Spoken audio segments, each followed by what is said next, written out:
The phone vibrated once in my hand while the customs officer stamped my passport. I didn't look down immediately. I already knew what it would say. I had sent the message an hour earlier, fingers steady, tone polite. Flight lands at 3 p.m. Can someone pick me up? I stood alone at the edge of the arrivals hall, the air thick with perfume, sweat, and reunions. Families cried into each other. Lovers kissed. Life moved forward without asking permission. My husband was still warm in the ground overseas. I checked the screen. My brother replied first. "We're busy. Try Uber." 3 dots appeared, disappeared. Then my mother. "Why didn't you plan better?" No question mark, no concern, just critique.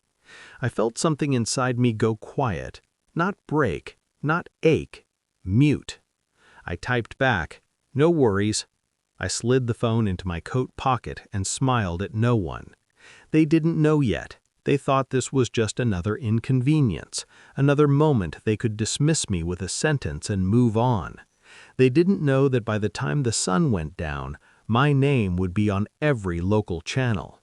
They didn't know the ground was already shifting beneath them.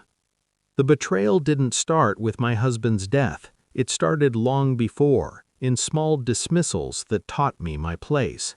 Family dinners where my brother spoke over me and my mother nodded.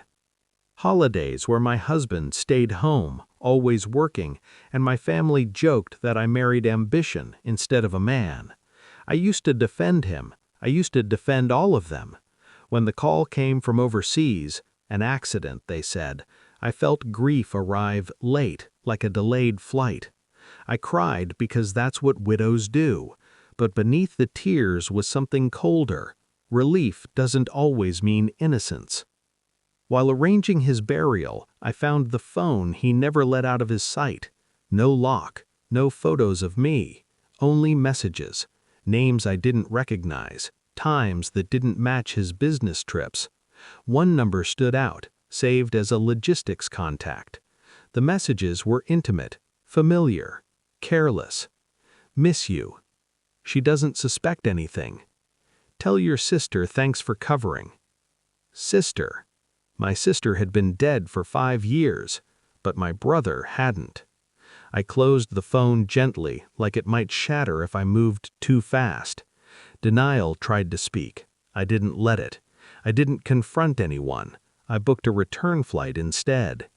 While my family assumed I was grieving somewhere far away, I worked, quietly, methodically. Phone records were easy. My husband was sloppy. Love makes people careless. The logistics number traced back to a shell company.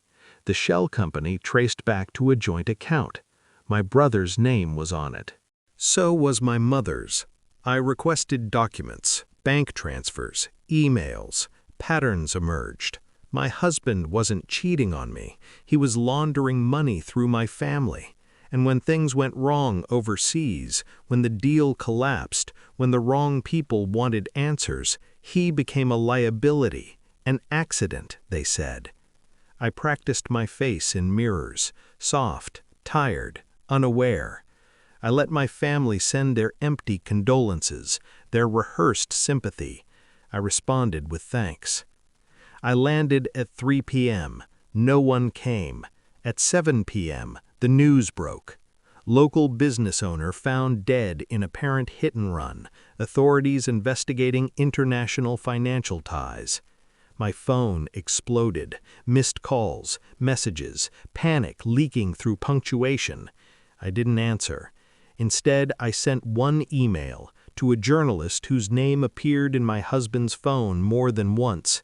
Attached were documents, accounts, messages, names. At 8 p.m., my brother was arrested on live television. At 8:12, my mother fainted in a grocery store aisle. At 8:30, my phone rang again. This time, I answered. "Did you know?" my mother whispered.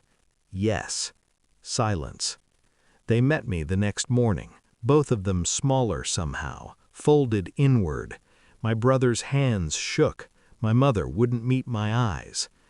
"I didn't think you'd survive without him," my mother said finally. I nodded. "That's why you didn't come get me." Neither of them spoke. "I buried my husband alone," I continued.